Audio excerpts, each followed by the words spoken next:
What's up, everybody? Welcome back to another live stream from the 10-7 MMA show. And there is just breaking news after breaking news this week, and it's not the good kind of news, unfortunately.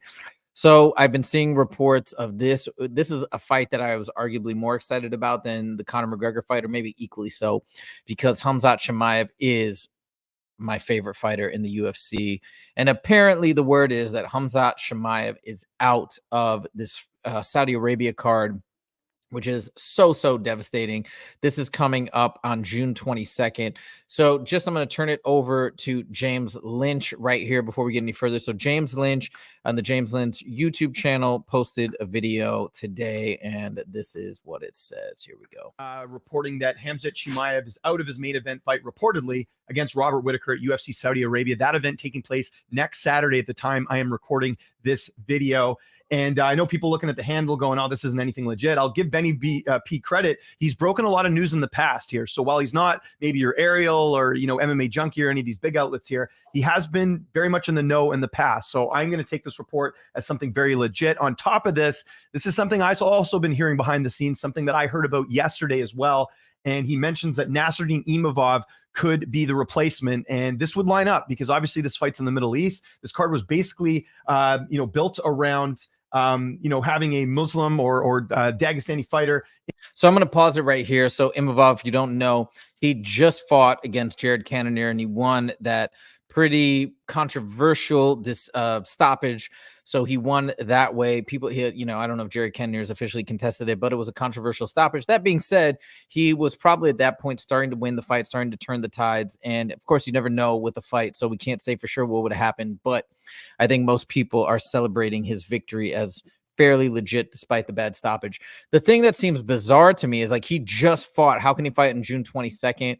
It would seem very bizarre that he wouldn't have sustained any damage or any injuries in that fight because it was a pretty brutal fight, even though it was eventually stopped, I think in the 4th round or even the 5th. I can't remember now, but it was they fought it out hard. So that's the part that's a little fishy to me, but let's keep listening. In the main event with Chimaev. I know Chimaev's Chechnyan, I believe, but you get the idea here. They want someone that's Muslim fighting in the main event. So Imavov makes a lot of sense. He's coming off that controversial win over Jared Cannonier in his last fight. So again, these are just rumors right now, nothing confirmed. We will point out that Rob Whittaker posting on Instagram, anyone, anywhere, anytime.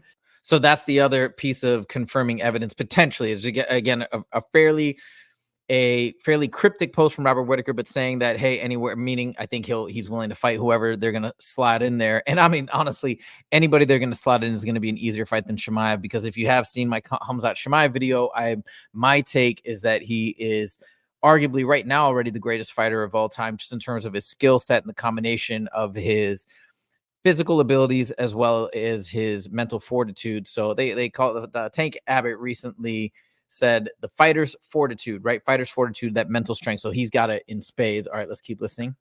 Implying that, hey, I'll take on anyone at any point. So again, not 100% confirmed, but not only did Benny post this here, I've also been hearing this as well from people I've spoken to that are in the know. So again, I will update in the comments once this is official. If it's not, I'll fully come on here and say, hey, I got the wrong information. But the fact that we now have two separate people that have mentioned that Chimaev is out, really bad news for MMA fans. Of course, right now we're dealing with this whole Conor McGregor thing as well, in terms of, is he going to be able to fight Michael Chandler? Apparently, according to Ariel this morning, saying that the UFC is trying to find a replacement. That's why we have not heard an update on that. So that's all right, so let's pause it here. That's kind of the breaking news from James Lynch and other sources as well.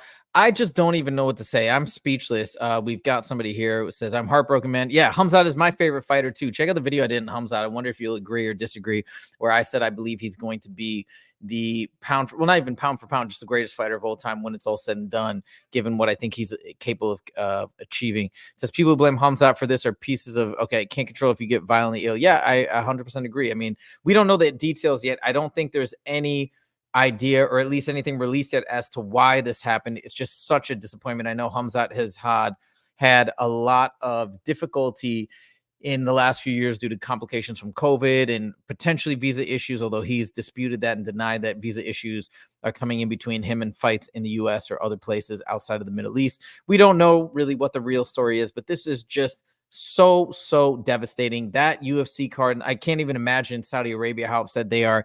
They had this banger of a fight, and somebody is saying that Dana just responded. Hold on, Dana White. Hold on, let me see what's going on here. This is so sad. Dana White, Khamzat Chimaev. Let's see what he said. Oh God. Oh man. Okay. Yeah, it looks like it is official. Hold on one second. Just like, give me 1 second, guys. I'm gonna pull up.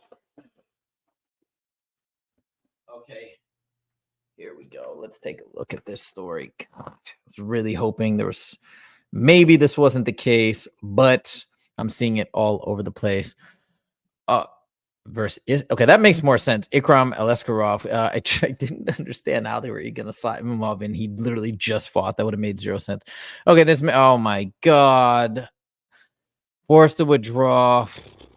Okay, so being violently ill, so we don't know why or what the nature of the illness is, but this is absolutely devastating. So maybe some sort of stomach bug. I don't know what would cause you to be violently ill, but that's what it reminds me of. Something stomach related potentially. What's up, everybody? So a little news here. Unfortunately, Khamzat Chimaev is out of the fight next weekend in Saudi Arabia, violently, and I mean violently ill. So he's going back home, and hopefully he gets well soon. The replacement, Ikram Aleskarov. Who is Ikram Aleskarov? This guy is 15-1. His only loss in his 16-fight pro career is the Khamzat Chimaev. So this dude is a legit contender in only his third UFC fight. If he gets a knockout against Robert Whitaker, he'll go into a tie for the longest active UFC knockout streak. He's got 7 first-round finishes, 6 wins by knockout, 5 by submission. This guy has finished 11 of 15 wins, 73% finish rate. He's on a 7-fight win streak. We offered everybody in the division this fight. Nobody would take it except for Robert Whitaker. The main event is badass. This should be a great fight. And Khamzat, get well soon, my friend. That is very upsetting. But I guess it is now official. Shout out to my bro. Okay, so yeah, that is really just awful. So there you have it, Kevron. You just heard it there. That is the case. I guess he's violently ill. Still not exactly sure about the details, but I do remember this fight, Aleskarov versus Chimaev. I'm loading it up right here. Okay, we're gonna check this out. This is an early fight. If I remember correctly, this is an amateur fight. Here, I'm gonna show it to you guys right now. Maybe it was a professional fight. Sorry, but it was obviously pre-UFC, and this was a short one, if I remember correctly. Let's cue it up right here. Might have thrown the commentator's curse off there. I hope not. But last time we saw Khamzat inside the cage, he needed only 36 seconds to destroy Sidney Hewitt. So that shows the kind of part that Khamzat has. I remember seeing this finish. I know it's a knockout. We'll kind of speed it up to Khamzat just lays him out.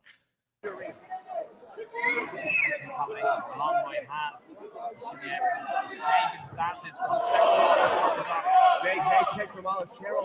Again, another crushing leg kick thrown in by Khamzat. Yep. I remember seeing that highlight of the uppercut. I mean, look, he looks good. He definitely looks like a great fighter. He wasn't shying away. He was coming forward. He was doing his thing. Threw a nice head kick there before he got uppercut knocked out. God, I don't know. I don't know what to say. This is, yeah, you're right. It was a professional fight in Brave from Homework. Thank you. Appreciate that. Yeah. And I mean, I don't know. I'm speechless. This is just so devastating. This is arguably, to me, if not, I don't know, at least, but if not as devastating as seeing Conor versus Michael Chandler probably likely be off. I know a lot of people are saying that, or not a lot of people, but some people are still thinking that this might be some sort of a conspiracy or some sort of ploy to boost pay-per-view sales, like Conor McGregor emulating the steps of Ryan Garcia. I just don't think that's true. I think there's too much at stake. There'd be too many moving pieces that would be disrupted, too much potential for lost revenue. I also don't think this is a contract negotiation effort. People are saying, hey, he might have seen the sales come in at the gate. Now he wants more money, and now he's potentially pulling out of the fight if he doesn't get more. And now they're going back and forth trying to find replacements. I don't think that would be the case either, because to me, once you've agreed up to this point, a few weeks out, I just don't see Conor doing something like that because it goes outside of, I mean, I could be wrong and maybe it does happen like this, but it seems a little bit unprofessional after this entire card is essentially built solely around you to at the last minute to try and renegotiate. It's almost doing so, forcing somebody to negotiate under duress. And that is you. I mean, again, if nothing was signed, I guess maybe it's possible. I just don't see Conor McGregor doing that. I think he would recognize that would damage and potentially really harm the UFC. So I just feel like that's not what's happening. I think if you take into consideration what Ariel said about things that happen in fight camp sometimes can't be predicted, I think it is an injury that is holding this entire thing up, but I guess we'll find out soon, or maybe we won't. But wow, June just went from being the most unbelievable month of fights between an Islam fight, a Khamzat fight, and a Conor fight to now just going to one of those three. And obviously, Islam fight is already behind us. So, yeah, I don't know what to say. Homework says, crazy how Khamzat is giving out so many opportunities to other people throughout his UFC career when he can't get one because of sickness or whatever. Yeah, and he's got another comment here. Nobody's going to hate on Conor when he destroys 303, but whether we are already hating Khamzat for something, people are hating Khamzat. That's ridiculous, and I just don't understand it. I think it's one of those things. He's so dominant and so impressive that he's just going to attract hatred. That's why I made the video about why I think Khamzat could be the greatest fighter of all time, because there's just so much nonsense nowadays about him. I don't understand it. We have another comment from JJK9 said he's in the hospital right now. His teammate posted it on his IG story. Yeah, it's just devastating. And especially just because you see so much potential in Khamzat, this probably would have been his stepping stone to a title shot, which we have all been waiting for so long, just wanting to see what he can do in this division or any division. And yeah, that's about it. Looks like this is pretty darn official, obviously very official. If Dana White has announced it, if you guys are watching this after the fact, make sure to comment in the comment section below and let us know, are you excited for this replacement fight? Obviously can't be as excited as seeing Khamzat, but on a scale of 1 to 10, how excited are you and how eager are you to actually see this fight against Robert Whittaker? Obviously I'm going to pick Robert Whittaker in this matchup. I just don't, short notice. Robert Whittaker is so darn tough. I'd be shocked if this guy goes in and pulls off a victory, but I guess we'll see. He does have a good record. I think he said 15-1 was Dana White's words. I guess we'll see, but man, oh man, I am speechless. Let's pray somehow this turns around, but I don't think it will. It must be something serious. All right, guys. Thank you guys so much for popping in on this quick and short notice live stream. Let's think positive. Let's pray that at least 303 is back on and that main event is back on, because we need something in June. Otherwise, this is going to be quite a disappointing month for the UFC. And it is what it is. All right, guys. Thank you guys so much for joining. If you like the video, make sure to click that like button. If you want to see more from the 10-7 MMA show as we grow and we're having so much fun as we just passed 300 subscribers, make sure to click subscribe. That would be massive help for us. We love you all. Thank you so much, and we'll see you in the next video. Take it easy.